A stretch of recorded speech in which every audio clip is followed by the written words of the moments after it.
আমি freedom fighter, I am a বীরত্তম, I give a damn to this thing. এগুলো কোনো ঘটনা কি আমাদের জীবনে? আমি আবার এমপি হবে এই দেশে, আবার এই দেশে মন্ত্রী হবো, নোট করে রেখে রাখো। পেঙ্গরি, সুমন পেঙ্গরি, রতন যোগী রাজাপুর, পলাশ ফরাজি রাজাপুর। এদের কি কোনো দলীয় পরিচয় আছে, কোনো রাজনৈতিক? তা আমি যাই না। লিডার রাজা আমি স্টেটমেন্ট দিচ্ছি। রাজাপুর আমি সারা সন্ধ্যা থেকে সকাল থেকে বলি তাড়াতাড়ি করে। লিডার রাজাপুর কাঠালিয়ার মামলা সম্পর্কে আপনি কিছু আসলে জানেন কিনা? ওই ঘটনা একটা মামলা থানায় গেছিল, জি ওসি সাহেব বাকোয়াস মামলা দিচ্ছে, মামলা ফেলে দিয়েছে। জি তারপরে গেছে জালুকাঠি কোর্টে। জি জালুকাঠি কোর্ট বসে তদন্ত করে যদি এভিডেন্স পাওয়া যায় তাহলে মামলা নেবা। তদন্ত করে গত 2 মাসে কোনো মামলা হয় নাই। কালকে আমি বরিশাল আসছি, আজকে রাত্রে তারা মামলা দিয়েছে। ওই মামলায় আপনাকে আর দেখানো হয়েছে।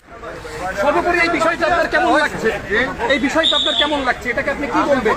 আমি freedom fighter, I am a বীরত্তম, I give a damn to this thing. এগুলো কোনো ঘটনা কি আমাদের জীবনে? আমি আবার এমপি হবে এই দেশে, আবার এই দেশে মন্ত্রী হবো, নোট করে রেখে রাখো, লিখে রাখো।